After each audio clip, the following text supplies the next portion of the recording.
Good morning. Happy Canada Day. Happy Canada Day. Hey. So does this mean because everybody's getting paid double time, we have to do this in half the time? That's right. Talk fast. This is the AT Banter podcast, a balanced and entertaining look at assistive technology, accessibility, and its importance in people's lives. Join Rob Minot, Ryan Fleury, and Steve Barclay as they banter with people around the world about anything and everything regarding assistive technology and the disability community. Now, on with the show. Hey, and welcome to another episode of AT Banter. Banter. Hold the phone. Something's missing. What's going on? Okay, do it again. Did we Do it again. Okay. Do it again. I'm ready. Hey, and welcome to another episode of AT Banter. Banter. Much better the Nicely second done. time. Yeah. Hey, my name is Rob Minot, and joining me today in the Anti-Gloom Zoom Room, Mr. Ryan Fleury, Happy Canada Day. Mr. Steve Barclay, Good day, eh? and Ryan, who else is here?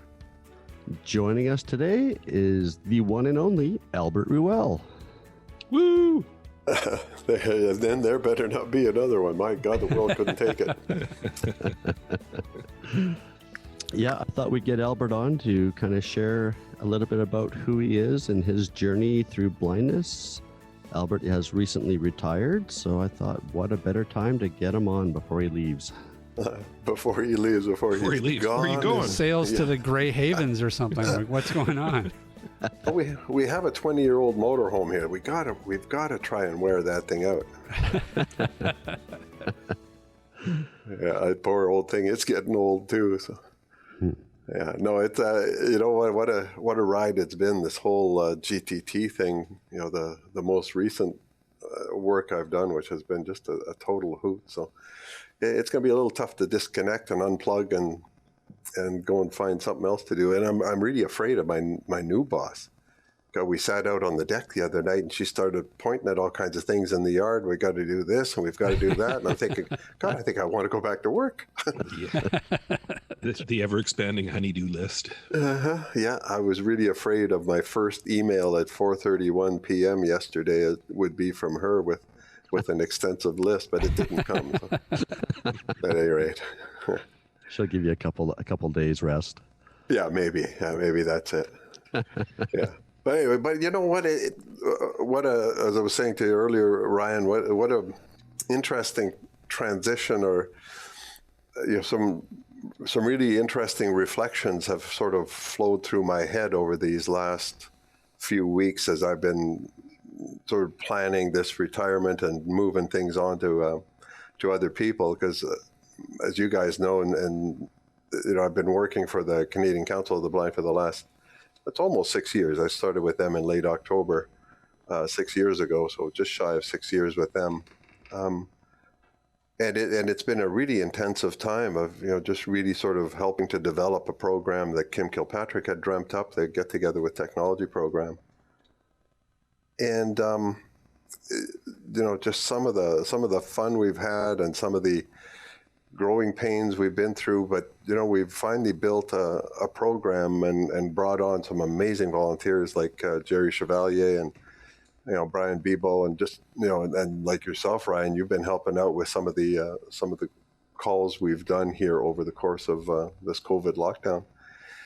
But we finally the program is getting some international notoriety. It's it's being noticed by the Top Tech Tidbits weekly newsletter. So, it was really, really a warm and fuzzy feeling as I just sort of walked away from this thing to move on into retirement and hopefully getting a whole lot of things done in the wood shop. But it's been a heck of a ride.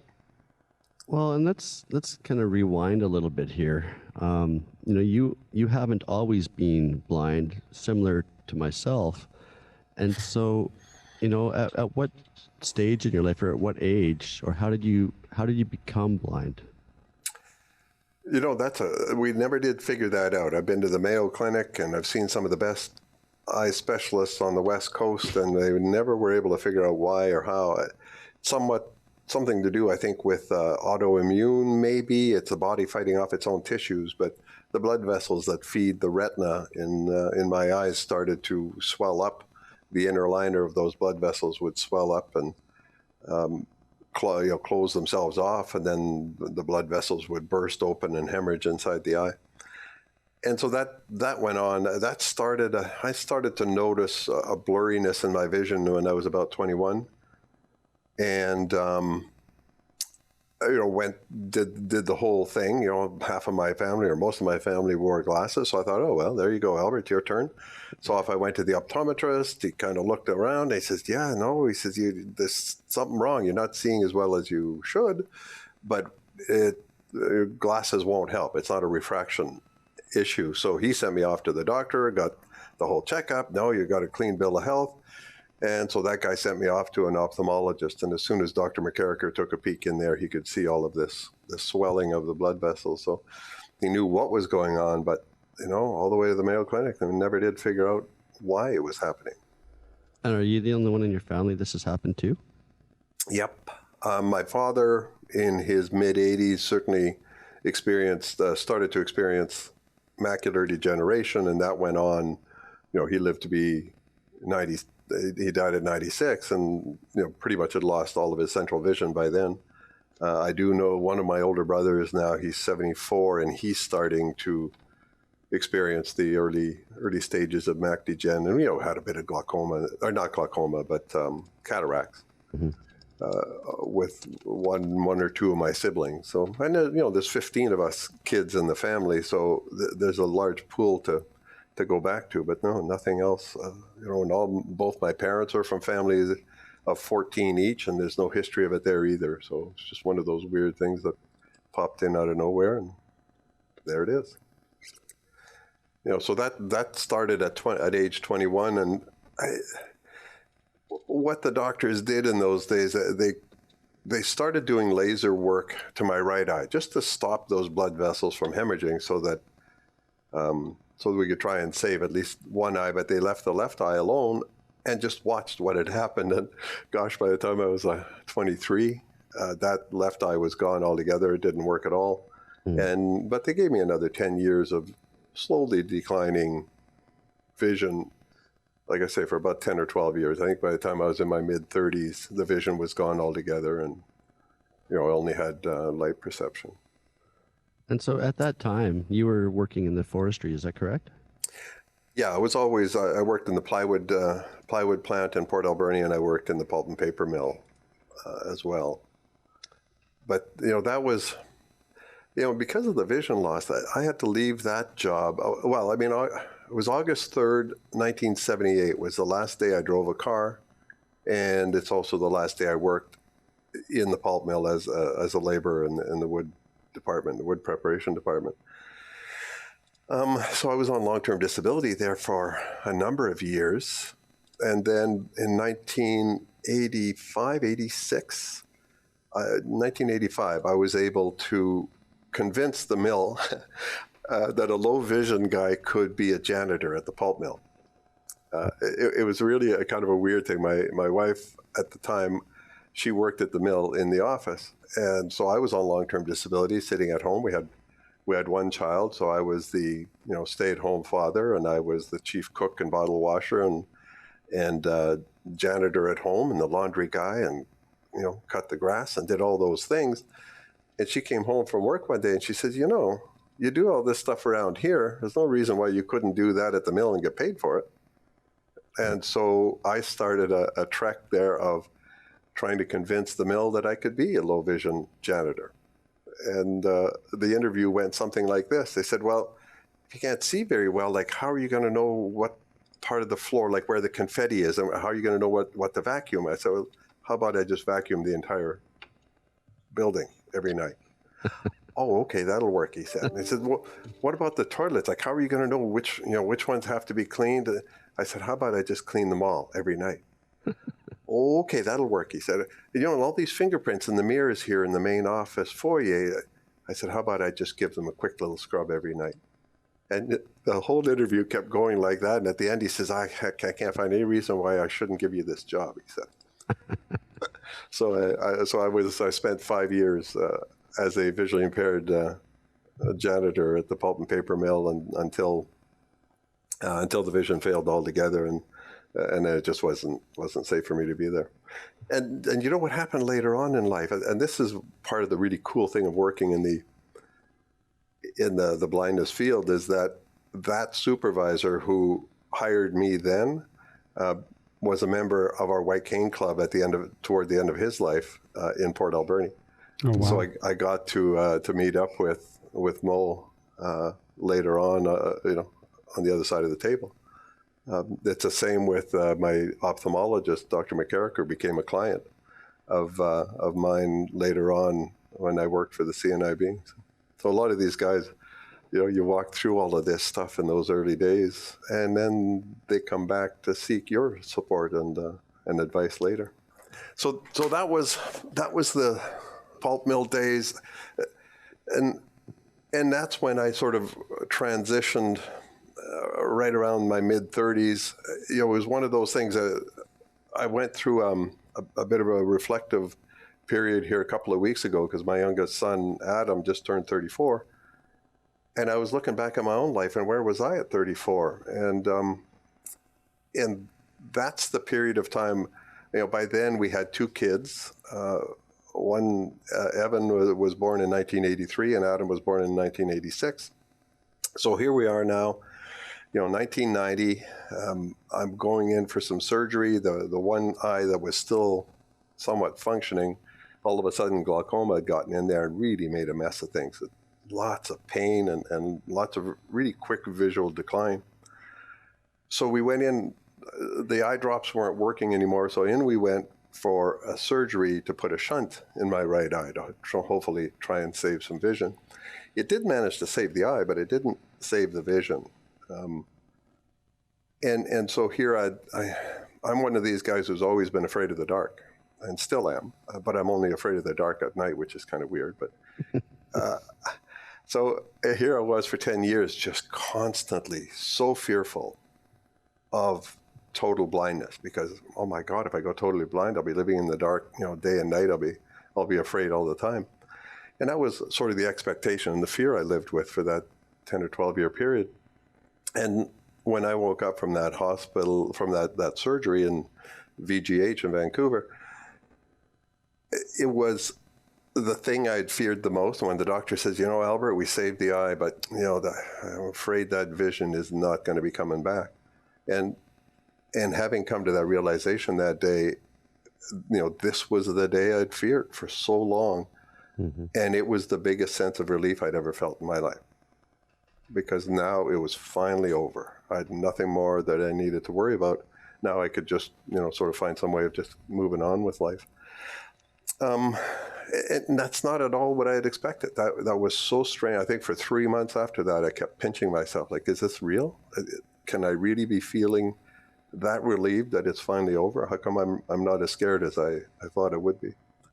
It's interesting because, whenever we hear stories about, different people's stories about vision loss, I always feel like there's such a stark difference between the two ways in which vision loss can happen, because, as say the case of Ryan, for example, it can happen very suddenly. But then again, it can also happen very gradually. And I feel like the human response to those two situations is very different. And I wouldn't think that either one is necessarily preferable. They're just very different. Yeah, I always find that funny. Well, at least you were able to see, you've got all those memories. And I'm thinking, well, that's an interesting decision, because it's not everybody's reality. Somebody who's never seen is not less happy than I am because they've never seen a tree or a moon in the sky. all of that, in my mind, anyway, is just a decision we make anyhow. Because I've met people who have let a hangnail ruin their entire day, and I've met people who have let blindness ruin their entire lives. Mm-hmm. But it's not blindness that did it. It's a decision they made about it that created it. Yeah. And I was really fortunate. I don't know how my first wife, how she came to this level of intelligence, or I don't know, you don't even know what to call it. But when I was 23, she was 22. We, just in the process of getting married, and this, my vision was starting to fail. And sitting there one day in the living room, just having a good cry fest, just a good pity party, and I kind of blubbered out, can you get me a beer? And she got up dutifully and went around out of the living room and headed for the kitchen. All of a sudden she stopped and she looked back and she said, you don't have a piano tied to your back. And we are planning to have kids later in our lives. So if something like this happens to them, well, what will you have showed them?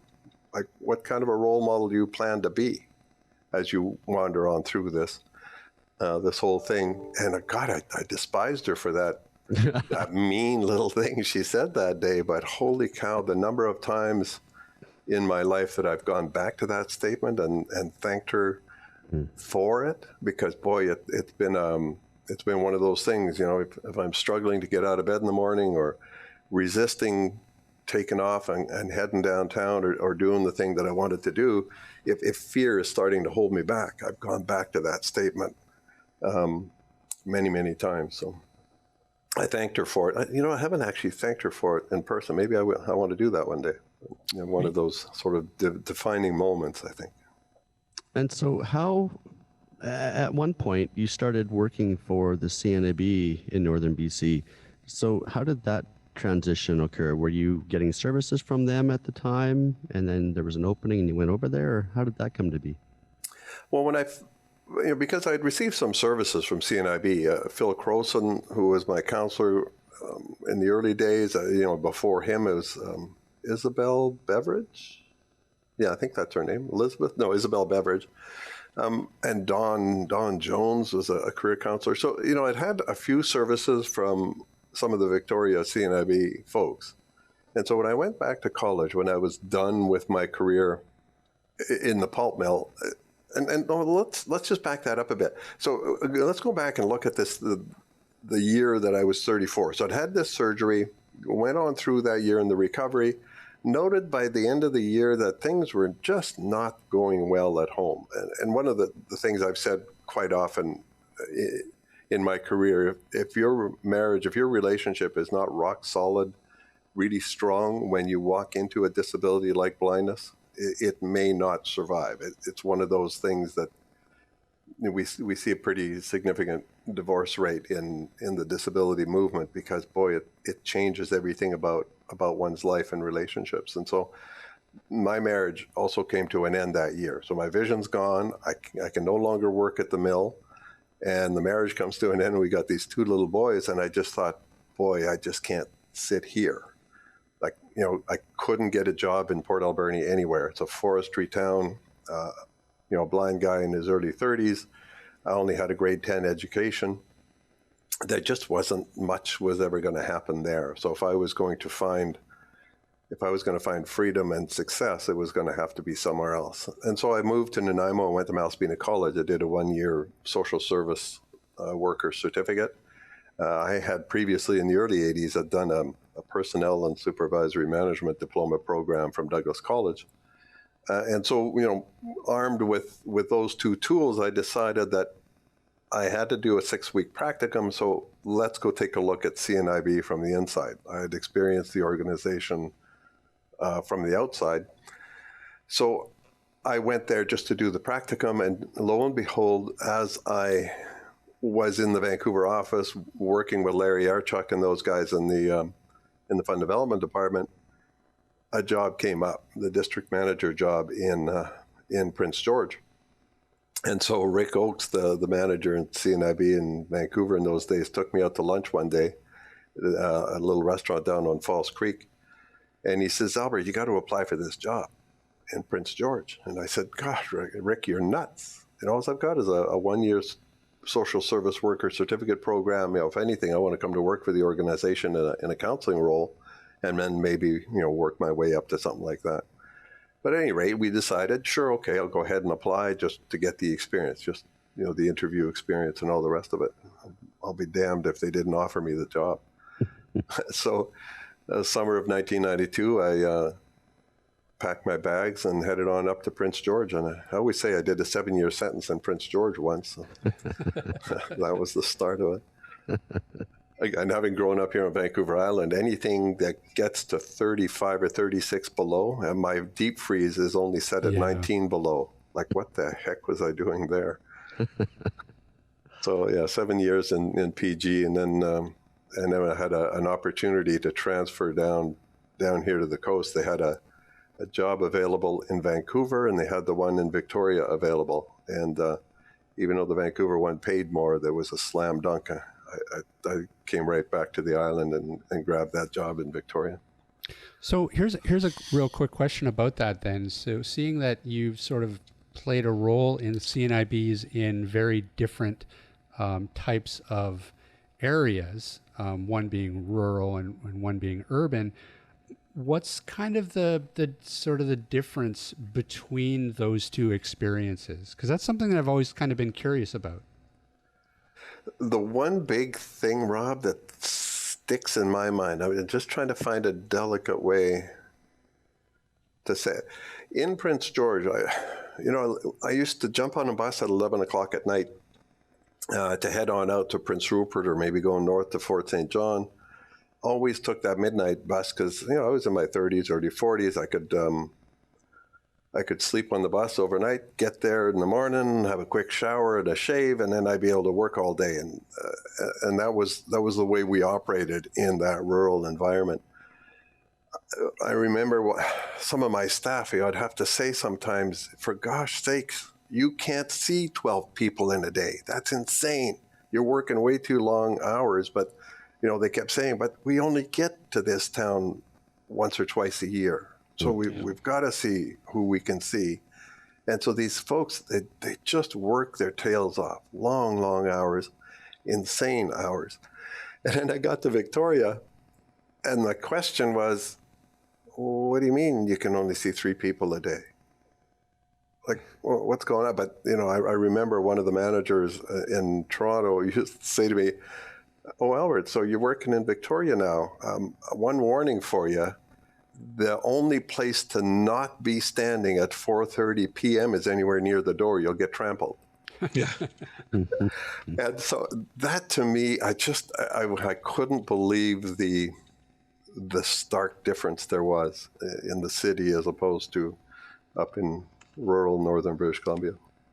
You see that everywhere across the country. Every CNIB, every office has a different culture, and try as they might at national office to try and make it a single homogenous culture across the country, it just doesn't work. There's too many regional differences. Yeah, there certainly are.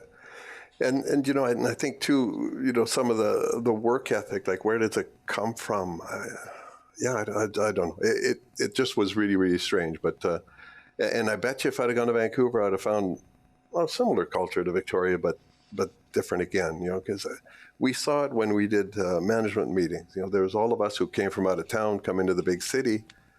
And every time there was a break, when you've got an opportunity as a team to sort of team build and get to know each other and that kind of stuff, all the locals would scoot back to their offices and check their voicemail or check their email. And then all of us out of towners, we'd be kind of hanging out around the coffee table, And that kind of stuff happened after hours too. It was all the out-of-towners who were sitting in the hotel having a drink or having a meal together, and all the locals would scoot off home. But I mean, it seems to me like, and a lot has changed, certainly, technology-wise, and even like some of the scope of the services.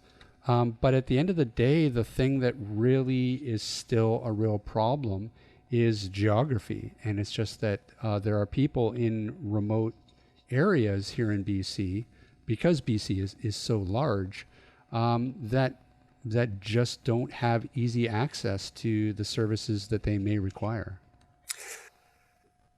Yes, that's always been a huge issue. And back in the day, gosh, it was before my time. There were days where CNIB staff used to go out and visit every one of their clients at least once every year. Well, you sure don't. You sure can't operate like that today. And in fact, what's this COVID thing taught us? I think it's taught us some really interesting and innovative ways to deliver service. The whole Zoom conference call system, the training over Zoom and using it to remote into people's computers, or at least in the technology training arena. Anyhow, we've I think thank God for COVID, because we're certainly finding some very different ways and better ways in some regards to deliver service. Yeah, I mean, and that's what we've kind of been saying here for the past few weeks, or I guess it's few months now. Yeah. I mean, it's in a way, it's made us have to innovate. And that can be a really good thing. And that's something that hopefully continues post-COVID, whenever that happens to be. But I mean, what's your take on that? Like, using something like IRA to give out O&M instruction, is that in the ballpark? I don't know. That specific one, I'm not convinced that it would work really well. Good God, what an interesting thought. Yeah, I don't think anybody as an O&M instructor would be willing to send somebody out onto the street when all they've got is, maybe a 30-degree field of view in front of them and can't provide meaningful feedback about the environment. Yeah, but that would be really tough to do. That's been one of the issues that I faced when I lost my sight. Is living in Kamloops at the time, I would get O&M services once a month, maybe a couple days that week when the O&M instructor could come out. But like Albert's saying, services came out of the major centers. So unless I was living in Vancouver or Kelowna, I wasn't getting the services I needed, whether it was Braille, O&M. So there has to be a way at some point where we can leverage technology to, enhance the services that are offered. And I think there's a vast difference between orientation and then, the early days of orientation and mobility. Like, I've never called a CNIB O&M instructor to come and help me learn a new route. I used their services, and I was living in Port Alberni when I first picked up the white cane. And I got a couple of quick lessons from Larry Bieberly. He came up to Port Alberni, and that was enough to get me started. I still had a bit of shadow vision, so I could, still identify crosswalks. And so I did okay. I buzzed around Port Alberni. I took the bus. I walked. I did everything I needed to do. But when I moved to Nanaimo, now all of a sudden I'm living in an apartment. I got to get to a college. I've got to learn the bus system. I've got to find grocery stores and a bank and, all the things that I need to survive. And thankfully, Larry was willing to put other people on hold, because here you've got a, mid-30s person heading for college, desperately needs the O&M instruction. So he was coming up to Nanaimo twice a week for a month. And we did everything I needed to do. And I was ready to go to school, the beginning of September, right after the long weekend. And that was also the time when I met Steve Barclay and Aroga, because Steve delivered a computer in beginning of August that year. And God, the number of times I called that toll-free number to say, how the heck do I turn this thing on? How do I shut it up? I spent a lot of time on the phone. Prince George. Yeah, we had met in Prince George. Yes, that's true. Yeah, no. I came up there to do exhibits when you and Julie Bunn and were up there. Yeah, but you also were the guy because this was summer of 1992. You were working for Aroga by then? Yeah, I was, yeah. Yeah, no, because you guys sent me a little laptop computer and the Arctic Software screen reader. Screen reader. Yeah, because that computer got shipped to me, I opened up the box and I didn't have the first clue how to do anything. So my brother drove down from Courtney and he hooked the whole computer up, got everything running, but didn't know how to get me started with all that screen reader. So I hired an instructor from Malaspina College. She was the WordPerfect trainer, teacher, computer teacher at Malaspina College. She was off for the summer, so I hired her. I paid her for 18 hours of instruction over the course of that month. And then a lot of phone calls to Aroga to find out what the heck I'm supposed to do to get this thing to talk to me, and use the cassette tape tutorials that came with it. And by at the end of that month, I was ready to rock and roll, and haven't looked back since. But I called Aroga an awful lot during that month of August in 1992. No, it's okay. You probably weren't as bad as that Ryan Fleury character. Maybe not. Yeah, just be glad you didn't get hired. But going back to that O&M thing, though, so the early days, I think it's absolute. I can't imagine that there'd be another way to do it, but face-to-face, one-on-one, to get somebody started, to get the problem-solving skills and stuff. But ever since then, though, I've never, other than once I used Julie Bunn up in Prince George to go and figure out a new route. But I was working at CNIB, so who else would I call? But since then, I know enough about mobility, and I know enough about how I operate in the world. I can use anybody to help me figure out a new route. I don't need an O&M instructor. So in that regard, I wouldn't hesitate to use Ira or Be My Eyes or FaceTime video, Well, and I really see that the really only way that particular problem is ever going to be solved is going to be through technology. Robot guide dogs. That's what I'm waiting for. It's and really COVID has required a lot of organizations to look at their services and adjust accordingly. I don't know specifically what CNIB is doing these days. I know certainly they have a lot of virtual programming, like a lot of other organizations.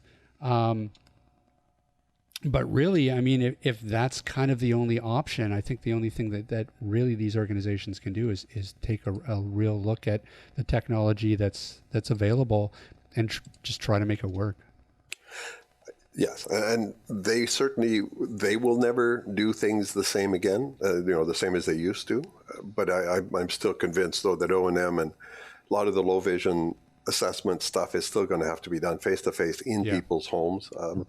We've tried these rehab kitchens when I worked at CNIB and tried to bring the client to our kitchen and try and teach them. It just doesn't work as well as figuring it out in your own space. So we'll be able to do some things virtually. And I mean, you even look at the crazy making stuff I used to do when I was working for GTT. I'd spend 3 hours on a bus to get to Victoria to facilitate a 2-hour meeting, and then spend 3 hours on the bus going back home. Like, how insane can that possibly get? And so we're certainly, I know the GTT program is never going to operate the same, having gone to the virtual meetings and sessions and that sort of thing. So everybody's going to do things differently. We're just going to have to find those areas where you have to be face-to-face, one-on-one. I recently tried to help somebody learn just the basic gestures on an iPhone that had been donated to her. I just had a terrible time trying to get that happening over the phone. That just needs some one-on-one, face-to-face for the first couple of sessions until they start to walk on their own, and then you can go to virtual training sessions. But I still think we just have to be careful not to go too virtual, but yet we can certainly get away from all of this travel to get to people as often as we have done. Well, let's talk about your training and getting involved with the CCB and GTT. How did that come about? Thank God and Greyhound, CNIB fired me in 2006. Honest to God, I had been in office, in administration, and that's not where my strengths lie. That's not where my mojo works. And so when that became obvious, then they moved me over to fund development. if you're going to work in fund development, you doggone well better be able to raise at least your salary. And it's really helpful if you can raise enough money to pay somebody else's salary as well. Yeah, no, that didn't work for me either. And so after a couple of years of that, they decided, Albert, it's just not working out the way we would have liked. And I'd already spent 6 or 8 months looking for other work because I knew I was a square peg in a round hole. It just was not coming together. So they offered me a piece, an envelope with a paper in it. And they said, if we give you this, would you go away? And I said, yep. And so off I went. And right at that time, Rick Oakes, who was the guy who had talked me into coming to work for CNIB to begin with, he's now, had left CNIB and I don't know, was retired, and he was really heavily involved with the Alliance for Equality of Blind Canadians. It was called the National Federation of the Blind Advocates for Equality in those days. But they were looking to hire their first national equality director, is what they called it. And I came, I went through the application process, and Rick talked the board into hiring me. And I kept saying, if you guys are looking for a fundraiser, I'm not your guy, right? But if you're looking for membership development and that sort of thing, maybe I can do something. And they were convinced that I was the right guy, so I went to work for them. But that only lasted 11 months because it was pretty darned obvious that when now all of a sudden you're paying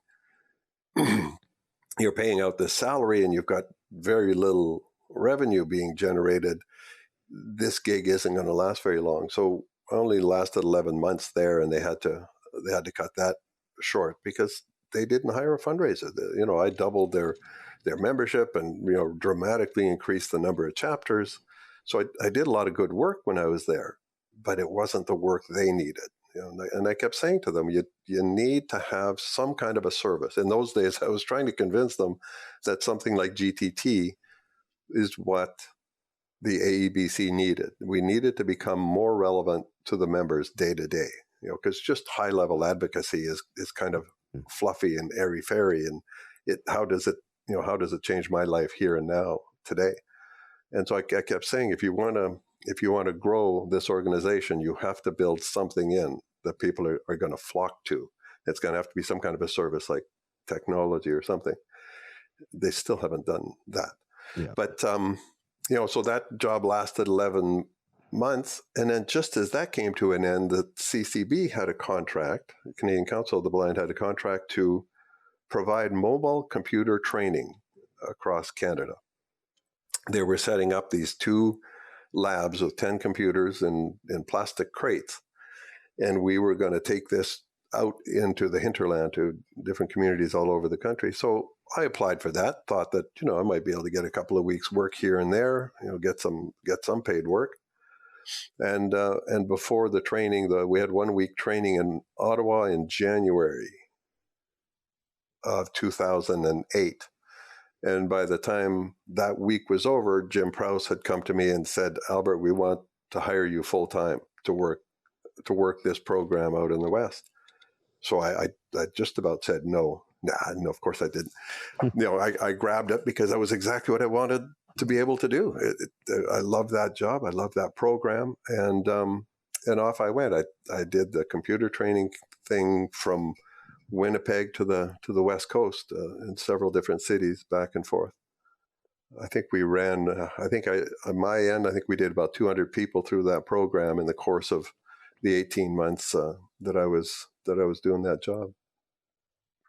So that takes me now into sort of the fall of 2009, and that job's about to come to an end. And I had been doing some volunteer work with remember that program, what was it? EATI, Equipment and Assistive Technology Initiative, a funding program for cross-disability folks in the province of BC. I'd been doing some volunteer work while I was working for the CCB on the computer training stuff. And lo and behold, they started looking for people to work in that program. So I was already plugged in and connected, so I applied for that job and got that gig and worked for them for 4.5 years, as long as they had that funding. And so through that that process, I learned a lot more about technology. I learned a lot more about cross-disability assistive technology, not just blindness. So learned a lot, had a great deal of fun, put a lot of good equipment in people's hands.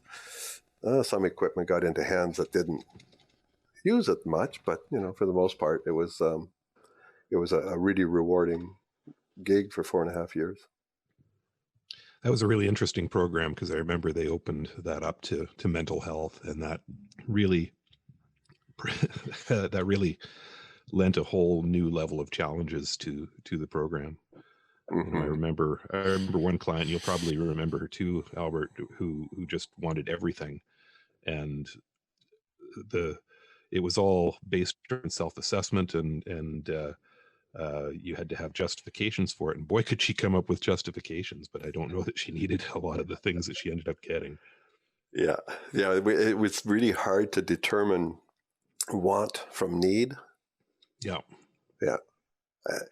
There were some really cool, innovative things done there, but it's not a surprise that it got shut down because it perhaps became a little bit too much of a want instead of need in many cases. And, I was probably guilty of some of that too. Some of the clients I put through that program, found out years later that some of that equipment didn't actually get very many miles put on it. So, but it was a great program.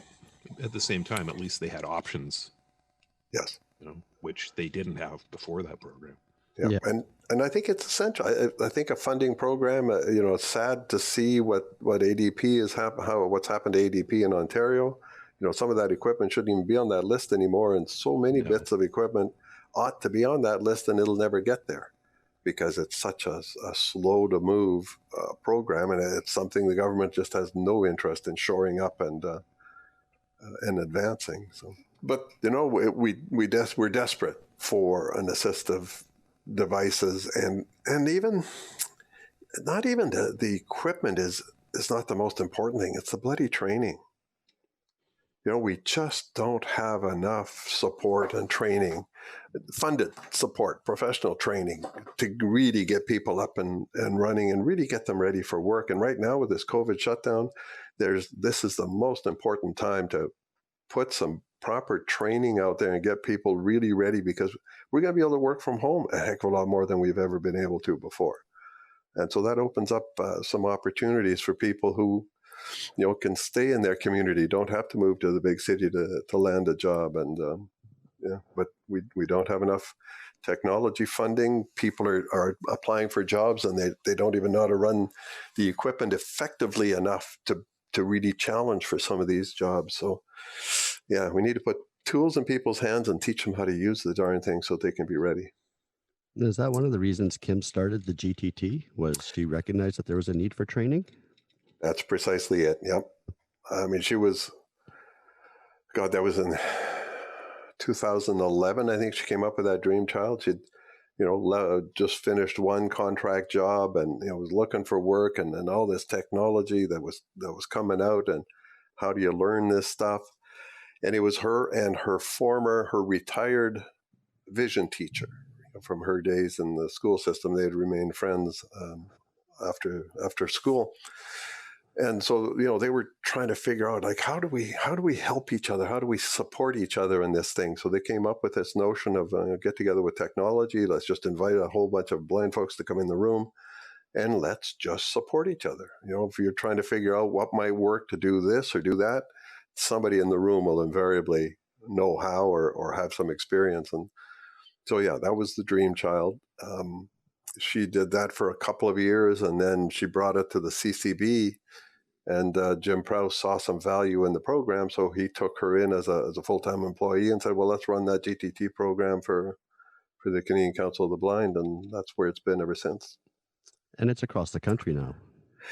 Yeah, well, they've got Kim Kilpatrick is the GTT coordinator in Ottawa, and then they've got David Green, who's a full-time trainer working out of Ottawa. And in late 2014, just as that EATI gig we were talking about a minute ago, just as that was coming to an end, because BCITS, who had been running the program, didn't get the new contract. the new contract was going over to the Neil Squire Society, I think.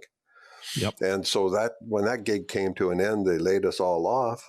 And when Jim Prowse found out that I was unemployed, he says, Albert, you want to come back and work for us again, do this GTT program in the West? And so he hired me in late 2014 to coordinate GTT out here, basically from the Manitoba-Ontario boundary west. And so that's where we've been. You know, from there, we've grown it into a blog and a podcast and a WhatsApp group. And, you know, we were having several different monthly meetings over a conference call, GTT beginners, and we had GTT Northern Ontario, the GTT national call. And then with the COVID shutdown, we threw in a Monday, Wednesday, Friday, you know, sort of open chat, check-in meetings that are still running. So lots of change. Yeah, and I'm a CCB member and have been for a couple years now. And the one thing I've noticed is that the CCB seems to have a focus on community and togetherness. You know, there's CCB chapters in Coquitlam and, you know, pretty much across the country, there's a CCB chapter where you can get together with other people and just whether have coffee, tea, play crib, do whatever. It's a getting together with each other and supporting each other kind of movement. And I don't really see that happening with any other organizations. So GTT is very similar in that manner. And now going virtual, I see, you know, we're bringing people together from across the country that would never have had the support from each other that we currently do. Exactly. And it's been one of the brilliant things they did a few years ago. They started to walk away from the old form White Cane Club, where, you know, that's how people just came. And let's face it, the CCB doesn't do a huge amount of advocacy. We do some, and, you know, but primarily though, social and recreation and sort of that getting together is certainly their bigger priority. And what they started to notice, well, one of the disconnects that is long running at the Canadian Council of the Blind is that nationally and divisionally, it's called the Canadian Council of the Blind. Locally, it was always referred to as a White Cane Club. Right. So there was always that disconnect. You know, the public is a bit confused. Well, yeah, they would be if you called it one thing over here and another thing over there. And so they started to try and rename themselves to, you know, CCB Kamloops chapter, as opposed to White Cane Club. That transition isn't complete because people will resist change. And so, but what they started to notice is that we don't care what your interests are. Let's come together as a group and let's make that a chapter. So then next thing you know, you had, you know, a CCB cribbage chapter in Calgary, and you'd have a bowling chapter over here, and you'd have a blind curling chapter over there. And so they just started to say, well, you don't have to be a White Cane Club. You can be anything you want to be. We've got book clubs and all kinds of stuff. So they started to form local chapters based on, excuse me, my COVID cough, based on interests as opposed to just general blindness stuff. So it's been a real, I think they've got something like 84 chapters across the country and lots of different kinds of interests. We can be anything we want to be. So it's been a ton of fun. You know, this GTT thing, and I've said before, Jim Prowse loves to hear it, but you know, it's the best job, and honest to God, it is the best. Both the jobs I've had with the CCB were the very best jobs I've ever had. I had fun. I didn't dare tell him how much fun I was having because he was still paying me, so I wanted to keep that a little bit subdued, but it just was a ton of fun. It is precisely the way I think that blind and vision impaired folks need to learn how to be blind. I learned a few skills in the early days from CNIB professionals, but where I really learned how to be blind was by being in the room with a bunch of other folks who had been there or folks who were just getting there. But, you know, it's that whole peer mentoring, getting together, learning from each other, I think, is just the most powerful way for any of us to learn how to adjust to something as life altering as blindness is. Yeah, I was just going to say how important mentoring is. When I lost my sight, CNIB put me with a guy in Kamloops who we all know, Todd Harding. Similar background to you and me, and he was in an accident, so was I, and he was my mentor, and how important that was in my just dealing with being blind, that life can go on. And you see that in the GTT groups. It's not who knows what the best, it's how can I support you, how can I help you, let's all bring our ideas and come together and figure this out. So, like I mentioned the other day to you, Albert, you need to take a lot of pride in the people that you taught, and take away the things that you learned from others as well. So, well, that I learned from guys like Phil Croson and Don Jones and some of those guys. Isabel Beveridge. There were folks. We can always point back to the people from whom we got just that right kick in the pants or the right arm around the shoulder kind of thing, and both of those are important too. I appreciate just as much the kicks in the backside I got as the hugs that kept me going. Right. And one of the really interesting things about the GTT program, and we haggled over this in the early days. Sometimes I wouldn't put out an agenda. I'd just say, let's get together. Let's just talk about technology. And then folks would stay away because, well, I don't know what's on the agenda, so I don't know if I'm interested. And then I'd put out an agenda and say, okay, we're going to talk about this. And then 3 people would call me and say, well, I'm not interested in that. I already know how to do that, so I'm not coming to the meeting. And I thought, what do you? So I came up with a bit of a line. I'd say to folks, look, please do not self-select out. Because if you choose not to come to the meeting, you might have robbed all of us in the room of one or two of your little nuggets of brilliance that you could have delivered. Right. So, don't just look at these kinds of programs as what you can learn from it, but try and come on in and help teach some of us some of what you know. So don't self-select out. For God's sake, just come on in anyway, even if you already know it all. We might need to know that too. And Todd Harding, you mentioned Todd.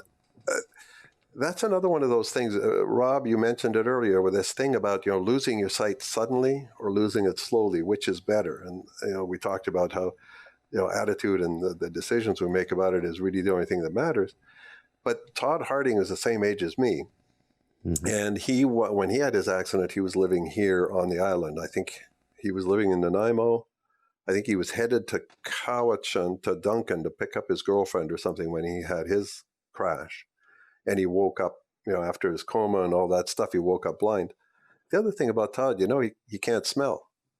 He lost his sense of smell in that accident as well. And so Todd Harding, same age as me, lost his sight same time as me. Like he was 22, 23, something like that. And so was I when I started to lose my sight. And but I followed him. I took, when he left CNIB in Prince George to go work for the federal government in the employment area, that's when I landed that job up in Prince, right? So that's 10 years later, 10, 12 years later, he had already been employed. He had run his own moving business for a while. Then he went to work for CNIB. So a couple of years after his accident, he had made his adjustments and off he went back into the workforce. Here I was, some 10, 12 years later, finally went totally blind, had to completely retool and was now getting back out and into the workforce. And so I've always said that when you lose your sight suddenly, you get on with life, you learn what you're going to learn, you retool and reskill, and off you go. And what I found is through that slow visual decline for those 10 or 12 years, I was never adjusted. I was constantly adjusting. It always felt to me like I never had my feet firmly planted on the ground. It was always standing on this ever-moving sands of vision loss. And so for me, when I think about, is it better to lose it quickly or lose it slowly? if I was to go back to 21, 22 years of age now, knowing what I know now, I wouldn't have let them do that laser work. Like, just knowing what I know now, I would say, no, you know what? I'm going to be blind by the time I'm 34 anyway. Might as well make it right now and let's get on with life. But again, you would have never convinced me to do that at the time when I had to make those decisions, because I didn't know then what I know now. So, Yeah. So, I mean, we always have to support everybody to walk their own journey and do it their own way. But I just found that really interesting. Never being adjusted, but constantly having to adjust. And low vision is the hardest work anybody's ever going to do anywhere. You're always trying to see something with eyes that just don't deliver good information effectively. And boy, it's just what a struggle it is to try and see with eyes that don't see so well. I always love that city councilor in, where was she? Mission? Abbotsford? Jenny? I remember her telling us a story once. I was at a CNIB gig in Vancouver, and she was at the table, and she said she was standing there in front of a local drugstore or something one day, waiting for all of her kids to reconvene and they'd be headed for home. She was a dog guide user, and so she was standing there, and somebody came up to her, and the person went, "Dear, I just don't know how you do it." And she looked up at her and she says, "Ma'am, we do it with the lights off like everybody else." And so, I always say to people, blindness changes a lot of things about life, but not everything. And the biggest thing you need in order to survive this thing and to thrive, despite any major setback in our lives, is to have that attitude that you're going to find a way. You're going to get there anyhow. For me, I was lucky that in my early 20s, I had a really smart and astute individual in my life who gave me the right kick in the right part of my anatomy when I needed it. And I was also a really miserable, angry individual, pissed off at the world, like, why me? What the hell? And what have I done to deserve this? And then I stood there one day in my kitchen, and I looked forward at all of the elders in my family who were living into their 90s, and I'm thinking, holy crap, I got 70 more years of this, of being miserable and angry and pissed off at everything. And so I stood there that day and I said, Albert, whatever the hell happens, the one thing I'm going to find is I'm going to find a way to be happy. Because I'm not putting up with 70 years of just constant misery and anger. And I had no idea how powerful the decisions we make are in our lives. But, so that day I just decided, okay, the hell with it. I'm going to be happy regardless. And that has turned out. And I firmly believe it has happened that way for me because of the decision I made that day. Not because of anything anybody else taught me or anything that's come along. It's happened that way because I made that decision that day. Well, and I think, unless Rob or Steve have anything, we will leave it on that note. That's a positive note. That is a good positive note. And we have to say congratulations on your retirement. Enjoy. Absolutely. Well earned, sir. I thank you. The first stat holiday I'm not getting paid for. Woohoo. Yeah, thank you. It's been a hoot, and I really appreciated working with all of you guys over the years. It's been a lot of fun, and as I've said to everybody, I'm leaving the job, but I'm still blind, so I'm still going to be hanging out in the community. I'm still going to be part of the blindness and technology community because that's my passion. That's what I love, and that's what I need in order to survive. So I'm still here. Well, we'll go find a way to. Lorna Bray said the other day, Albert, you amaze me at how you're constantly reinventing yourself. So I guess I'm back in the rebranding phase. I got to figure out what's next. That's right. Okay, well, guys, thank you for taking the time on your stat holiday, but that was fun. Well, thank you. Really appreciate it. Thanks for coming. Well, man, he is still boogieing his ass off. I wonder how retirement is going to treat him. He's going to be one of those guys that just is never going to really actually retire. He's not going to be able to relax. Hey, exciting little development that I've just discovered on Twitter. Yes, what? Did you know that it's possible to use a screen reader on a Peloton bike? One of those, freestanding exercise bikes. Really? They've got a coaching program on the bike to motivate you to exercise more. But apparently, you can actually add TalkBack to the Peloton bike and have an accessible Peloton No bike. way. Yeah. Is it? I wonder what the process for doing that is. Like how complicated it is. Well, there is a blog. It is blog.onepeloton.com, and there's an article there called "How to Use a Screen Reader on the Peloton Bike." Well, we'll have to look for that. Maybe we'll post it in the show notes. Yeah. Hey, Ryan. Rob. Where can people find us? They can find us online at www.atbanter.com. They can also drop us an email, if they so desire, at cowbell@atbanter.com. And just a reminder, we're still giving away some jerseys. Yeah. So get your Flurry jersey. Send in an email, cowbell@atbanter.com. Subject line, I want to be Flurry. Is it the Flurry? I thought it was the Minot jersey. I don't know. That wasn't the... Wait, whose idea was this podcast? I don't remember either. No, who's number one? Is Barclay number one? I thought you were number one because it was your idea for the podcast. Man, maybe. I don't know. I forget. Okay, whatever. We're giving away a jersey, damn it. You've got your jersey. I think there. you're. Why don't you look at it. I think you're right. I think that I don't know. We're still giving it away. Anyways, cowbell@atbanter.com if you want a lovely AT Banter jersey, free of charge, just for being a listener. Yay. Hey, where else can people find us? Well, they can find us on the social medias. We are on Twitter, Facebook, and Instagram.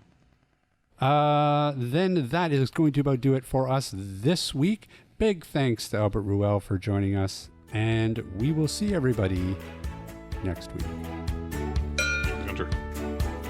This podcast has been brought to you by Canadian Assistive Technology, providing low vision and blindness solutions across Canada. Find us online at www.canastech.com. That's CANASSTECH.com. Or call us toll free at 1-844-795-8324. For all your assistive technology servicing needs, call Chaos Technical Services at 778-847-6840 or find them online at chaostechnicalservices.com.